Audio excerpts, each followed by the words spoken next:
Why do 70% of aspiring authors never publish their work? Because they don't have Bookpreneur. Whether you're dreaming of publishing your memoir, a children's book, or the next great novel, Bookpreneur is your go-to source. Our weekly newsletter and video show offer step-by-step guidance and insider tips to help you navigate the publishing world. Don't let your masterpiece stay hidden. Join the Bookpreneur community today and start turning pages into profit. Subscribe now at www.bookpreneur.com. Good afternoon, good afternoon, good afternoon. Welcome to another episode of the Bookpreneur. I'm your host, Audrey Bell Kearney. Today I'm going to be talking about the pros and cons of traditional publishing versus self-publishing. So, for those of you who don't know me, I am Audrey Bell Kearney. I am also a published author of, I think it's 7 or 8 books at this point. I can't even remember. I've lost count. But I've been publishing since 1998. So if you didn't get a chance to watch the first video where I talk about my story and share my books about how I got started self-publishing, check out that video in the show note, in the playlist. So today I want to talk about traditional publishing versus self-publishing. When we first started out, I co-published this book right here, and I kind of told the story. This book is called A Cookbook to Romance. I self-published this book in 1998 with some friends. We decided to publish a book, got pictures and everything in it. Like, it's so crazy because I look at this and I think about our first venture, and this was our first venture. And I think about when we got started. We had this idea for this book. We wanted a traditional publisher to pick us up and pay us an advancement and publish our books. But nobody knew who we were. We were just 3 women who had just started our own little business on the side while we were working full time. We were trying to make some money. We thought about writing a book, and we decided to write a book about romance because we always deal with some type of issues or not issues in our personal lives when it came to romance. So we decided to write this book about romance. What's interesting about the book, none of our real names is on the book, which is crazy because 2 of us one of us was real heavy into church. I was kind of so into church. And then one of us wasn't in church at all. But the one that was really, really heavy into church, she didn't want to, and she was real heavy. Like, she went to church, she participated in a lot of things at church, and she didn't want her pastor to find out it was her on the book. What was interesting about that is when he actually read the book, he said to her, "You should have put your real name on the book. We need this in church." But anyway, I digress. So when we first wrote the first book, The Cookbook to Romance, we wanted a traditional publisher to pick us up. But most of the time, traditional publishers, they only pick up people who either have a name for themselves already, which we didn't have. They're famous, some kind of famous, something like that. They are an expert in their field. We didn't have any kind of real expertise at the time. Like, we were just starting out on our entrepreneurial journey. So that's what they're looking for. They're looking for someone who's marketable. We weren't marketable. We were 3 New Jersey chicks who were thinking about how to make some money, and starting a book was one of the ways we came up with. And so we decided to self-publish because we couldn't get a book agent. Like, you can't just go to a publisher and say, "Hey, publish me." You need an agent. Then the agent takes your book and take it to the publisher. And we talked to some agents, and they're like, "Yeah, you really don't have anything that a publisher will want right now," which is kind of funny, but we didn't. We didn't have any kind of expertise. We weren't famous or anything like that. So we couldn't get an agent.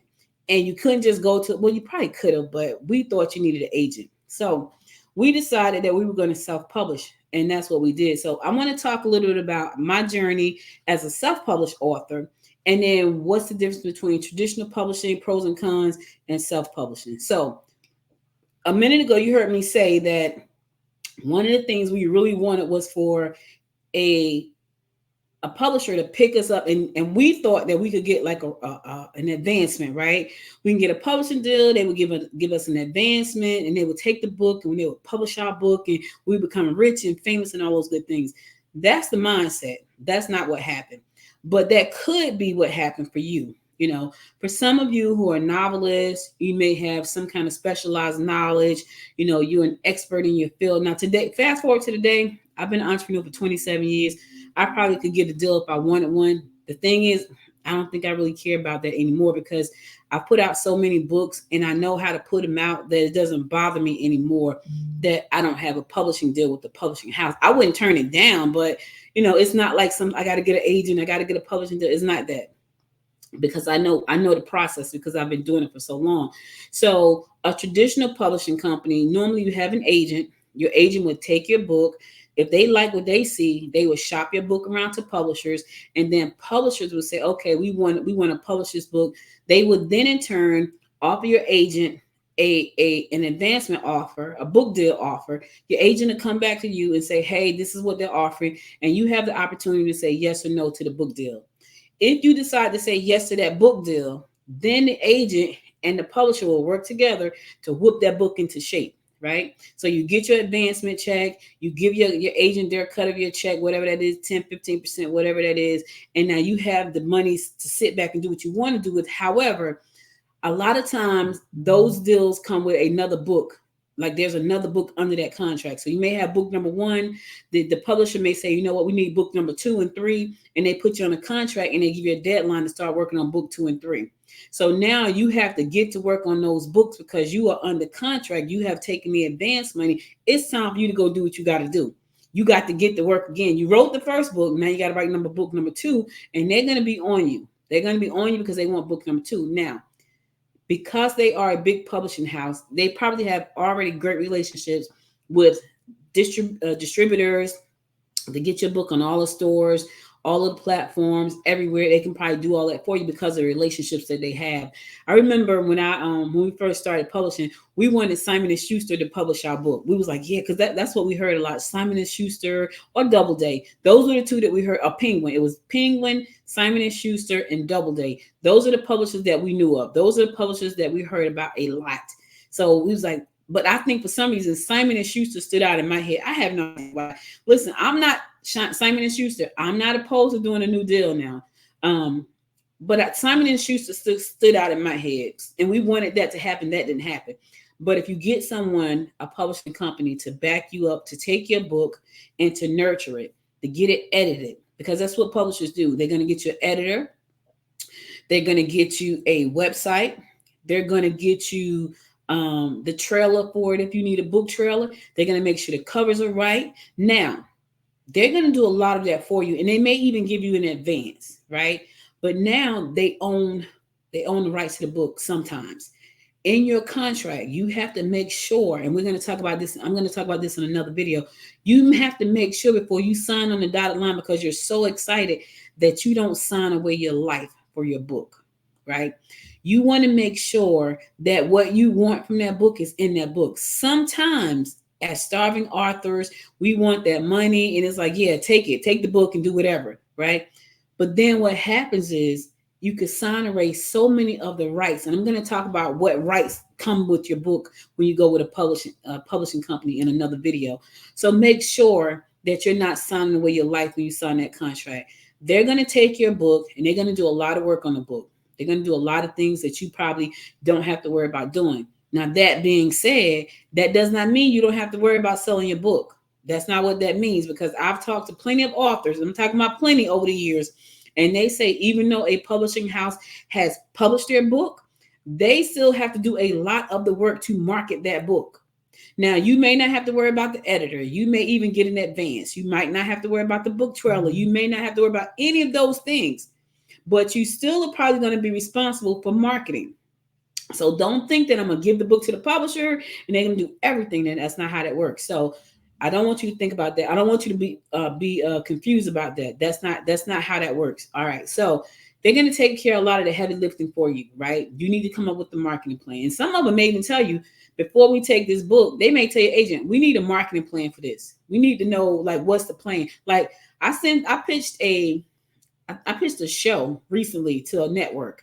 And when I pitched the show, I pitched it with an entire, now they probably could steal it because they probably don't take unsolicited pitches, and it's okay.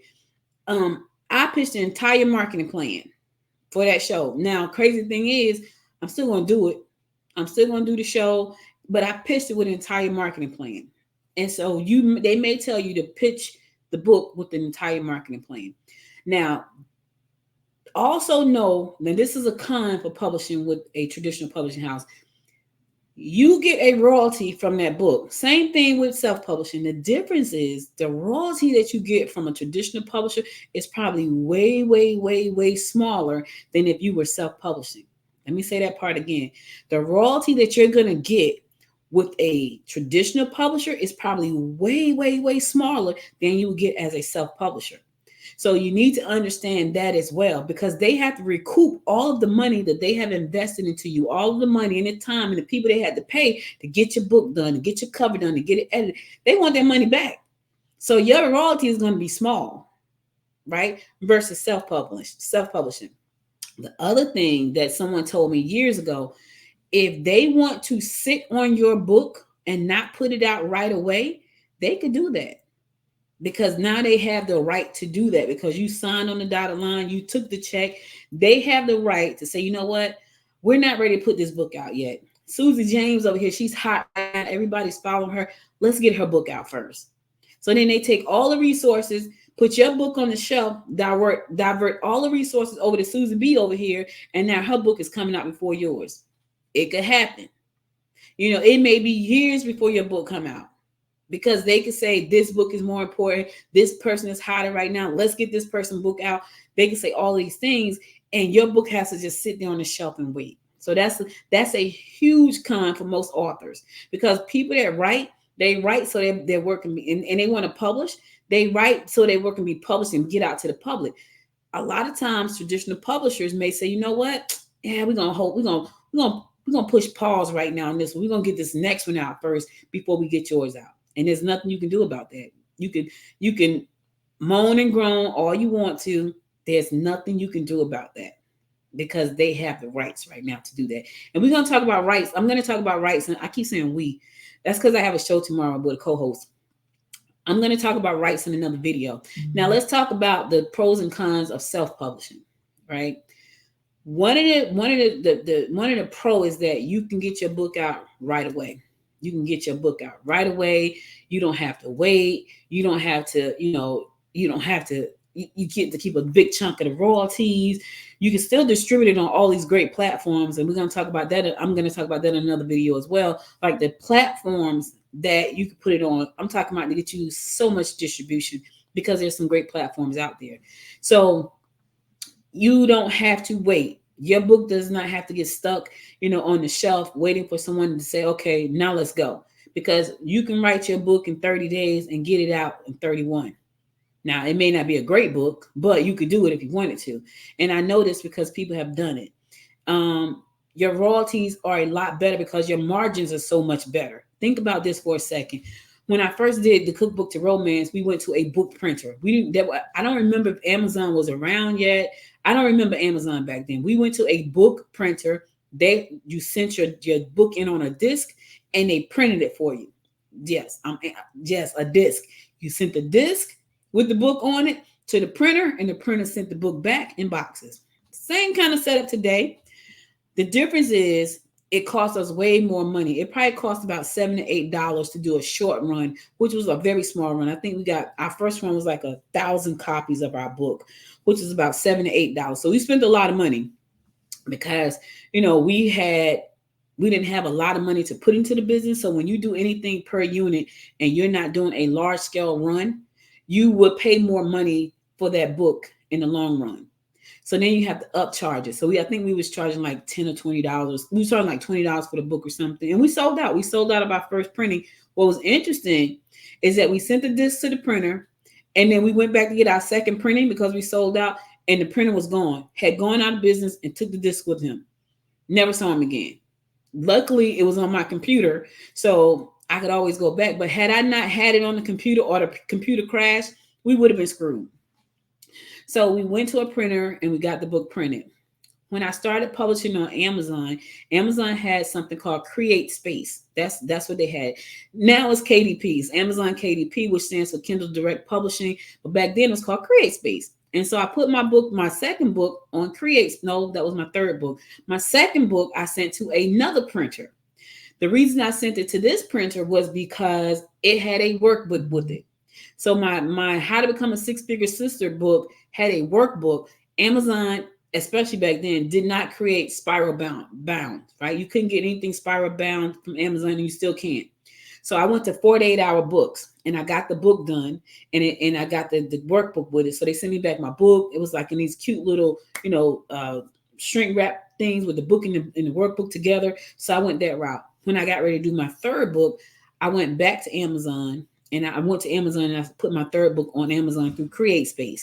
And so that allowed me to put my book on that platform and then send people to the platform to buy the book. Now, that is a simple way to this day to get your book out to the masses. However, you are the publisher, which means you have to do everything. You have to be the graphic designer. You're responsible for the marketing. You're responsible for the customer service. You're responsible for all of that stuff. Amazon is just responsible for putting your book on Amazon.com. And if you decide to go into the back office and order author copies, they will send them to you in 2 weeks, depending on how many you order. That's their responsibility. That is it. They are a distribution platform. They are not a publisher. You are the publisher, which means all of the weight falls on your shoulders, all of it. Now, that being said, you can easily find people to support you. If you don't know how to do cover design, which right now, Canva could be your friend. If you don't know how to use Canva, don't worry about it because it's simple to use. However, if you say, oh, I don't want to learn how to use Canva, you can go to Fiverr or you can go to Upwork and find someone to do the cover for you. You can go to Fiverr. I do all my covers. I do everything, all my graphics in Canva because it has really, really beautiful templates, and then you can go in there and mix them and match them. If you don't want to do that, go to Fiverr and find someone to do your cover. Probably do it for you for $40, $50. Still very cheap. When I first started doing them back then to get the KDP publisher correctly, I went to Canva. I think I spent $12, $15. It has since changed. The prices have gone up. It's still a good price though, because I can remember paying for a logo, and the logo was just like some lines and some lips. It's $300. So times have changed, right? Prices have increased, but times have also changed. So think about that. So you can go to Fiverr. You can find your marketing person. You can find your cover designer. You can find your book trailer creator. You can find your editor. You can find your publicist. You can find everybody you need on Fiverr. You just need a little bit of money to find all these people to say, hey, I'm launching this book. I need your help. And all you got to do is buy the gig and they'll do the work. That's it. Now, if you don't have a budget for that, it's all on your shoulders, all of it. But if you can say, you know what, let me pull together, a few $100s where I can get the cover done. I can get the book edited. I can tell you that book editing is going to be your most expensive thing. However, when you fast forward to today, we got some amazing AI out there right now that can just edit that book and make it sound really good. I'm talking about a whole bunch of AI. So just go and look for some, because if you can't afford an editor, and that probably will be your most expensive bill, because it takes time to edit a book. The person has to read a book, and God forbid it's a book that they find boring. If they find your book boring, it's going to cost you even more money because they have to sit through the book that they really don't like. I'm just keeping it real. Go to Fiverr, get your editor, probably spend a few $100s. Go to Fiverr, get you a cover designer, probably spend about $50. Go to Fiverr, get you a trailer for your book, about another $50. Go to Fiverr and get a press release issue for you, about $150 to announce your book. Go to Fiverr and get some social media marketing people. You can put them on retainer profit for a couple $100s a month. That's your whole team. So it's no longer just you anymore. When we started, everything was on our shoulders. Now, whenever I need something done, I just scoot on over to Fiverr. If I can't do it myself, I scoot on over to Fiverr and get it done. So the con is for self-publishing, it all falls on your shoulder. The pro is that your book gets to come out when you're ready for it to come out. You get to keep more of the money from the book sales, and you get to put the book out when the next book out as soon as you want to. That's a pro. That's a definitely pro. You can put it on all these platforms, all out there. So pros and cons, there are pros and cons to both. You just have to figure out where you want to be at in the whole mix, right? You have to figure out, do I want traditional publishing, which you probably need a book agent for that, or do I want to go ahead and get my book out to the world? A lot of people don't even bother with agents anymore. Now, agents will come to people who are doing really good things and say, hey, I think I can get you a book deal. I wouldn't turn down a book deal. I would not, because I'm no longer that person saying, oh my God, I want my book to come out right now. And if it doesn't, I'm upset. No, I'm not the person. However, when I want it to come out right now, I probably wouldn't take a deal for that one. I'd probably take a deal for the next one. Right. So you just have to think about where you are in the big scheme of things and where you're trying to go and who's on your team and who's not on your team. And can you really go through this process, because it's a process. If you're trying to be a bookpreneur, this is a process. And we're going to talk about mindset. This is just the beginning. I wanted you to understand the difference between traditional publishing and self-publishing. And then next week, I'm going to talk about why you decided to write this book. What was the reasoning behind you writing this book in the first place? So I'm glad that you stopped by. I hope that this video gave you some insight into what it looks like from a traditional publishing standpoint and a self-publishing standpoint. Be sure to subscribe to the show below. I'll be back every Sunday with a new episode to help you get your book publishing journey started and to become a big bookpreneur. So thank you again for watching it. Until next time, make it a great day. Bye, everybody.